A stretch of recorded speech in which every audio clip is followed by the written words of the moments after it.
When you think about the most hated game developers in the world, names like EA or Activision usually come to mind, but if you ask the War Thunder community or anyone that's been burned by Gaijin, you'll hear a very different answer. Over the last decade, Gaijin Entertainment has built one of the most ambitious military games ever made, but also one of the most toxic reputations in gaming. Yet this didn't happen overnight. It's a result of years of missteps, tone-deaf marketing, broken promises, and downright bizarre controversies. So in this video, we're going to take a deep dive into Gaijin's history, starting with the small odd blunders that just raised a few eyebrows, to potential military secrets being leaked, and working our way through to major scandals that cemented their place as some of the most despised developers in the industry. From awkward sponsorships to accidental tragedies to full-scale player revolts, this is the story of Gaijin, and how a snail became the symbol of greed within gaming. But let's start small. Before Gaijin became infamous for greedy monetization and community meltdowns, the company's early years showed a few glimpses of their aggressive style. The first controversy, not even about War Thunder, but about their name. Gaijin was founded in 2002 in Russia by Antov and Kirill Yudinstev, and over the next decade they developed various games from Birds of Prey to X-Blades. His breakout hit though that came in 2013 was the free-to-play military MMO War Thunder, rapidly growing a passionate player base. However, around that same time War Thunder's rise, Gaijin demonstrated aggressive corporate behavior that kind of raised a few eyebrows. In 2013, Gaijin tried to seize the domain name Gaijin.com from its long-term owner, claiming trademark rights over the word Gaijin, which simply means foreigner in Japanese. The domain had been registered in 1995, well before Gaijin Entertainment ever existed, yet the lawyers sent a cease and desist demanding the URL to be handed over. The owner fought back, even enlisting famed attorney Mike Goodwin, and Gaijin's overreaching trademark claim ultimately went nowhere. The complaint was withdrawn later that year. This early incident, whilst not affecting players directly, painted Gaijin as a company willing to bully others for its own benefit, foreshadowing a pattern of contentious decisions. Then we move on to the weirder side of Gaijin. These weren't career-ending scandals, but they were enough to make people wonder what the hell the company was thinking, like, I don't know, sponsoring an adult film star, or accidentally using real-world tragedies in promotional art. One of Gaijin's most bizarre controversies came in 2020 when they partnered with adult film actress Eva Elfie to promote War Thunder. Eva Elfie was featured in a sponsorship and even had an in-game pin-up style decal of herself added for players to obtain, and well, this was a little bit controversial within the community. Some players felt like it was kind of an inappropriate marketing stunt given War Thunder's broad audience, whilst others necessarily didn't really mind it or even welcome the kind of tongue-in-cheek crossover. Comparisons were made to the World War II nose art of pin-up girl imagery, suggesting it wasn't entirely out of place for a military game. Yet overall, Eva Elfie promo was relatively tame when it comes to a controversial scale, but a bit of community chatter and debate that causes no serious lasting damage. Yet this was even doubled down 2 years later by officially integrated Eva Elfie in a decal in 2022, indicated that they saw the campaign as more of a success rather than anything of a PR disaster. Then it started to get even more interesting, because before we get onto the more serious world politics, we need to talk about one of the strangest scandals, not just in War Thunder, but the whole of gaming, because War Thunder holds a very special record. It is the only game where players have repeatedly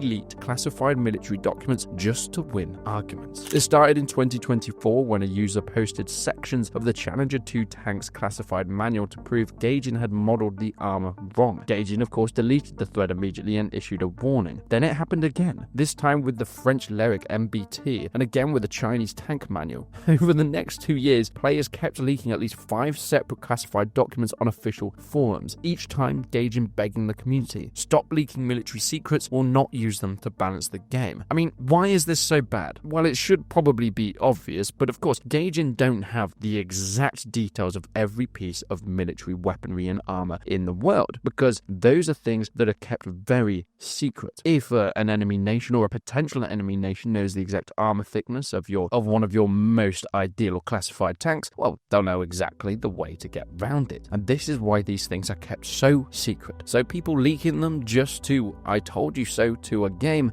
is an interesting step backwards. On one hand, this is not really Gaijin's fault. These were overzealous and, well, nerds to the max. But on the other hand, it kind of cemented War Thunder's reputation as a game so obsessed with realism that people would literally risk members of the military of their own nation just to prove a point. It's bizarre, in some ways terrifying, but also one of the reasons that Gaijin became a bit of a meme in the wider gaming world. And then it goes from awkward to a bit serious. Gaijin's games eventually found themselves tied to real-world politics, sparking accusations of indirectly funding funding separatist groups. A scandal that had nothing to do with gameplay but everything to do with reputation. In early 2021, Gaijin Entertainment became entangled in a controversy that ventured beyond games into geopolitical territory. The issue arose when there were logos for War Thunder and other Gaijin games, a vehicle MMO crossout, appearing in a YouTube video on a channel called High Caliber Mayhem, which was reportedly associated with the Donbass separatist region in Ukraine. This led to accusations that Gaijin was indirectly funding these pro-Russian separatists in the Donbass conflict. It's a pretty serious claim, and whilst pretty much nothing ever came of it, Gaijin swiftly denying any intentional involvement. The YouTube channel itself stated that it had no tie to the armed forces, that any ad revenue that was spent on humanitarian aid for civilians and not weapons.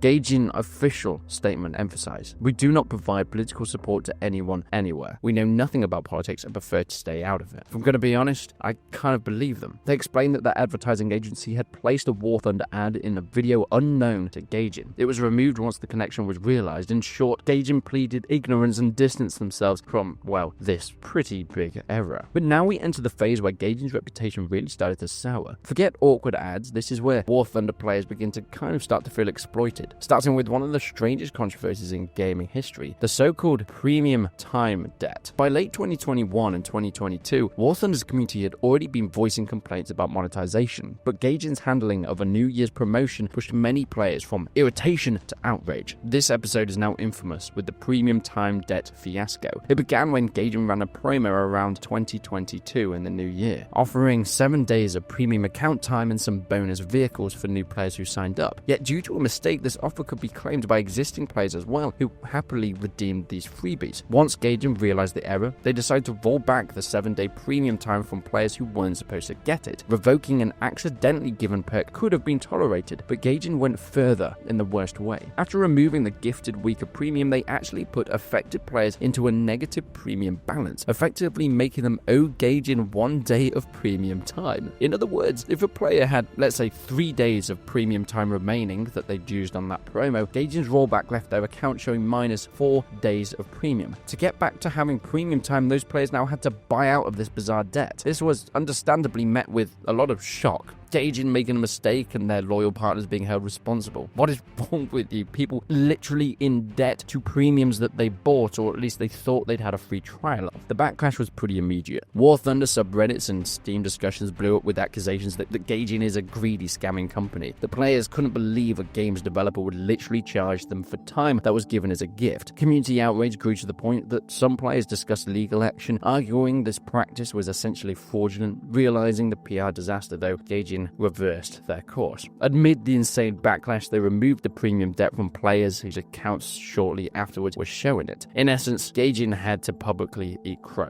They gave the affected 7 days of their premium, or reset their time to 0 rather than negatives, something that they probably should have just done in the first place. Though this crisis was kind of resolved, it had a pretty lasting effect, and that's what we see today. People see Gaijin as a company that doubled down. They could have just let those players keep their 7 days of premium as a New Year's gift and taken the good publicity, but they decided to backtrack it. Premium debt fiasco solidified a view for many that Gaijin would rather claw back a few dollars than keep its community goodwill. And this controversy ranks pretty high up of what Gaijin did up to that point. But it wasn't the end. Fast forward a few years and Gaijin was still at it. This time with a feature so transparently predatory, it immediately set off alarm bells. The community didn't just dislike it, they saw it as proof that Gaijin had learned nothing from past mistakes. Controversy continued to hound Gaijin's decisions, and in early 2025 they introduced a new feature in War Thunder that rapidly blew up in their face. Gaijin rolled out an auction house system in February of 2025 as an experiment for players wanting to create cosmetic items. The idea was that content creators could put up unique vehicle skins or decals and put them onto auction. Players could then bid on them using Gaijin's premium currency, Gaijin coin. Only a limited number of each item would be available, for example 100 copies, creating scarcity, competitive bidding, and all that such. Gaijin portrayed this as a way to reward content creators and give players a chance to convert cosmetics with pure RNG, without pure RNG. But the community reaction, well, it was fast, and it was overwhelmingly negative. War Thunder players immediately saw the auction house as a new avenue for predatory monetization. Fears spread that whilst it started with cosmetics, it probably later offered rare vehicles and other gameplay content just to the highest bidder, driving a spiraling pay-to-win community that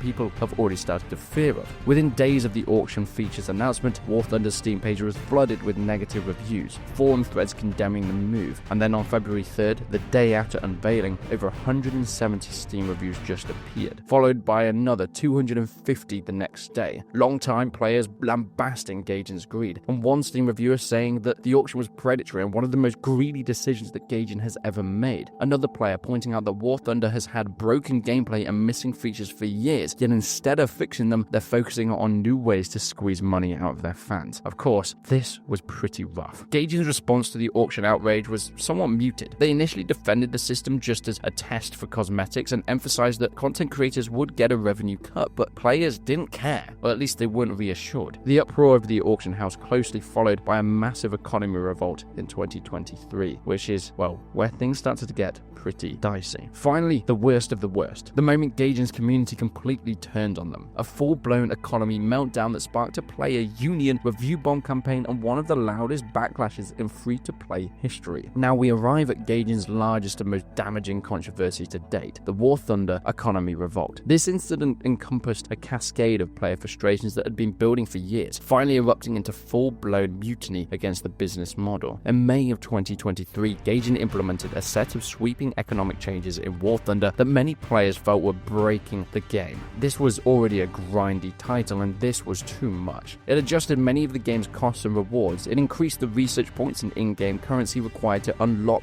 and repair vehicles, especially at higher tiers, whilst nerfing some rewards for non-paying players. In short, these changes made War Thunder even more of a grind for free players, or as players described it, it was pushing the game further into pay-to-win territory by artificially increasing the grind by about 20%. For a community already sensitive to the monetization policies of this game, this was just a step too far. What followed though was interesting, almost an unprecedented act of collective rebellion by the player base. Discontented players formed the War Thunder Players Union, as insane as that sounds, organizing on Reddit and Discord to coordinate their efforts. They called for a massive review bombing campaign to hit Gaijin where it hurts, the public rating of War Thunder on platforms like Steam. The results were staggering. Within a week, tens of thousands of negative reviews poured in, dragging War Thunder's recent Steam reviews to overwhelmingly negative. Over 7% of them were now positive, tanking its overall rating to mixed. As of late May of 2023, over 65,000 negative reviews have been posted in response to these economy changes. Long-time players joined in, imploring newcomers to stay away. Gaijin doesn't care about me, you, or the player base. Find another game that values your input and respects your time, wrote one 2,000-hour player on their Steam review. Faced with a public relations nightmare and a rapidly declining Steam score, initially Gaijin seemed caught off guard. They'd implemented their changes despite player feedback during their dev server test, which gave the impression that they were ignoring the community output. Now, with the backlash in full swing, Gaijin attempted damage control. Just 2 days after the patch, they reverted most of the unpopular economic changes. The company also put out statements the following days apologizing and promising to reevaluate War Thunder's progression. Even the creative directors took to the forums and Steam to try and justify Gaijin's philosophy in a widely criticized statement. They argued that in a free-to-play model, the less you have to pay to play the game, the more differently priced paid options it should have, will do, and those who can't or don't want to can play it for free. This essentially confirmed what players feared. Gaijin sees making the game just tolerable enough for free players, but really trying to heavily incentivize spending in the right places. They also plead with players to stop the review bombs, saying if your goal is not to hurt the game, please use other, less destructive ways. If the game is shut down, nobody wins. And of course, well, this didn't go down too well. Kind of showing the weakness. What actually does hurt Gaijin meant that people doubled down on these negative reviews. So after a tense few weeks, Gaijin took further steps to mend this fence. On May 23rd, 2023, they issued a formal apology to the entire player base, admitting we failed to adequately address monetization concerns and pledging to do better. In the terms of severity, the 2023 economy controversy is arguably probably the worst that Gaijin has ever faced. It united a usually fractious community against the developer itself, garnering mainstream gaming news coverage, casting Gaijin as an exemplar of free-to-play monetization gone wrong, but most importantly, it cemented that narrative that Gaijin Entertainment's greed and disregard for its community feedback has made it one of the most hated developers of all time. And I think it's just a build-up. Many things, time after time, monetization policies, the way that they communicate with their fans, that has left a sour taste in many of the community's mouths. And if I'm going to be honest, I think that is the overall reason that Gaijin is perhaps worse than you thought.